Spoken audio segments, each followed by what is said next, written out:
আসসালামু আলাইকুম। আপনারা সবাই কেমন আছেন? আশা করছি ভালো আছেন। আজকে আমি আপনাদের মাঝে শেয়ার করব পুডিং। বাচ্চারা দুধ ডিম খেতে পছন্দ করে না, এভাবে বানিয়ে দিলে দেখবেন বাচ্চারা ঝটপট খেয়ে নেবে।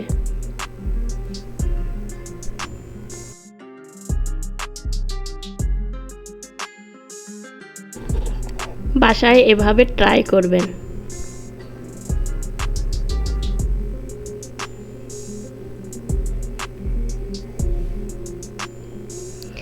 এই জন্য আমি চুলার ওপরে একটা হাঁড়িতে 1.5 লিটার পরিমাণ দুধ নিয়েছি। দুধটা আমি জাল করে কমিয়ে নেব। প্রায় হাফ কেজির মতো দুধ তৈরি করব জ্বালায়ে জ্বালায়ে। দুধটা অনবরত নাড়াচেড়ে ঘন করে নিতে হবে।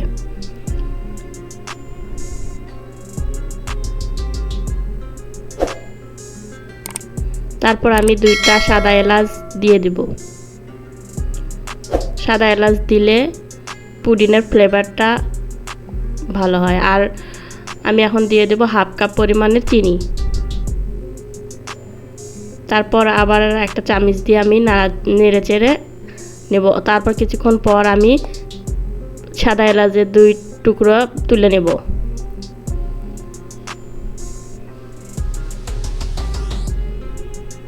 এখন আমি একটা বাটি নিয়েছি যেখানে পুডিং বসাবো, সেই বাটিতে আমি এখন ক্যারামেল তৈরি করব।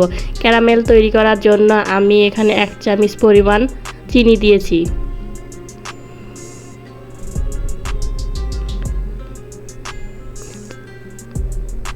আরও হাফ চামচ পরিমাণ চিনি দিব।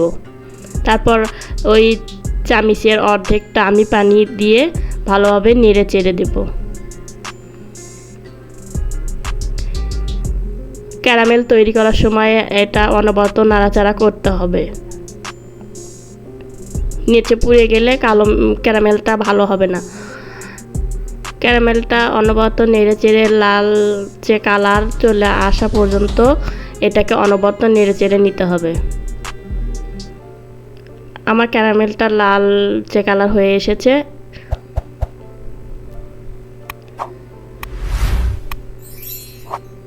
এখন আমি ক্যারামেলের পুডিং নামিয়ে নেব। এখানে আমি 4টা ডিম নিয়েছি। আমি 1.5 লিটার দুধের জন্য এখানে আমি 4টা ডিম ইউজ করেছি। আপনারা চাইলে কমিয়ে বাড়িয়েও নিতে পারেন। এখন আমি দিয়ে দেব হাফ চামচ পরিমাণ ভ্যানিলা এসেন্স। ভ্যানিলা এসেন্সটা ডিমের ভিতর দিয়ে আমি একটা কাঁটা চামচ দিয়ে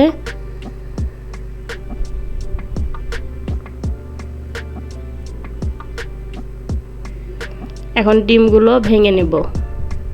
ভেঙে সুন্দর করে ফেটিয়ে নিতে হবে।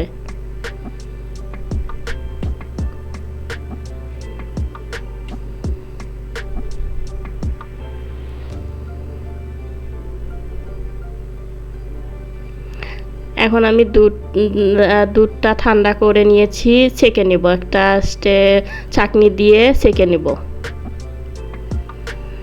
দুধের ভিতর যে সর পড়েছে সেটা থাকলে পুডিংটা ভালো হবে না, খেতে আঁশ লাগবে। আপনারা চেষ্টা করবেন এভাবে একটা ছাঁকনি দিয়ে ছেঁকে নিতে।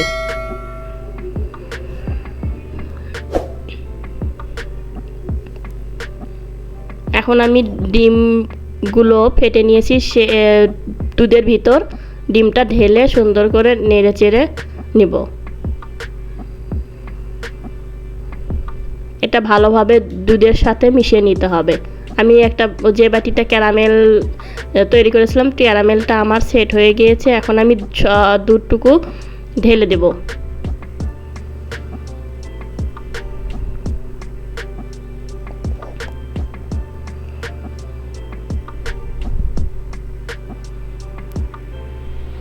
সব দুধটুকু আমার ঢেলে দেওয়া হয়ে গেছে। এখন আমি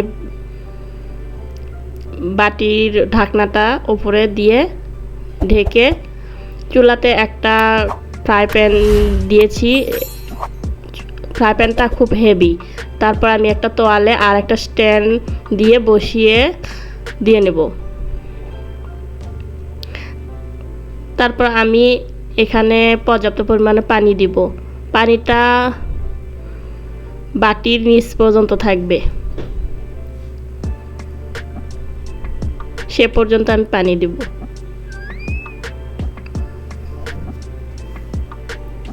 তারপর আমি বাটিটা হাঁড়ির ভিতর বসিয়ে দিব।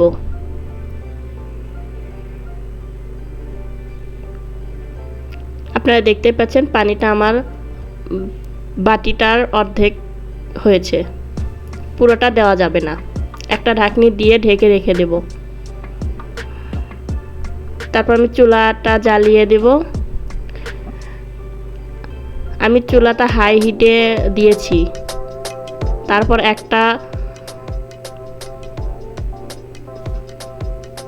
এখন আমি ঢাকনা খুলে আপনাদেরকে দেখাচ্ছি পানিটা আমি কত দূর পর্যন্ত দিয়েছি। আমি কাচের ঢাকনার ওপর একটা ফুটোতে ওই যে একটা কাগজ দিয়ে ফুটোটা আটকিয়ে নিয়েছি।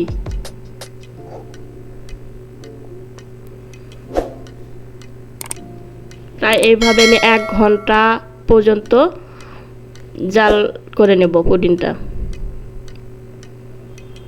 কারো কম বেশি হতে পারে পুডিং সেট করার ক্ষেত্রে। পুডিংটা আমি এখন ঢাকনা দিয়ে খুলে একটু চেক করে নেব। আপনারা দেখতেই পাচ্ছেন মাশাআল্লাহ করে পুডিংটা আমার অনেক সুন্দর হয়েছে। একটা কাঠি দিয়ে চেক করে ভিতর থেকে এভাবে স্পেস করে তুলে নেব। দেখতেই পাচ্ছেন পুডিংটা আমার হয়ে এসেছে।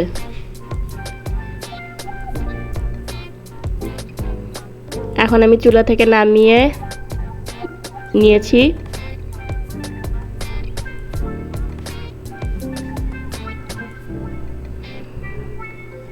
আধা ঘন্টার জন্য আমি নরমাল ফ্রিজে রেখে দেব।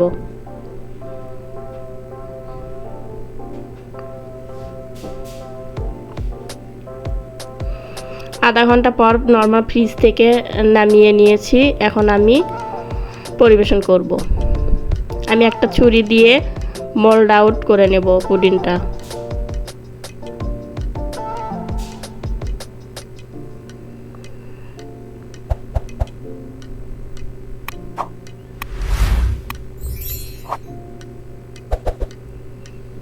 একটা প্লেট দিয়ে এভাবে ঢেলে নেব পুডিংটা।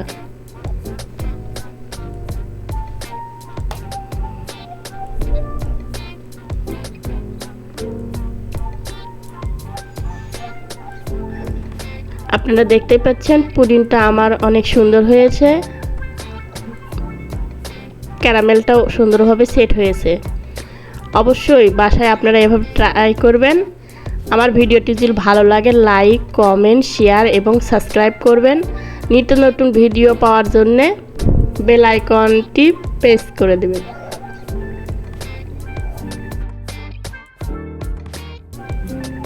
আশা করছি ভালো থাকবেন, সুস্থ থাকবেন। আল্লাহ হাফেজ।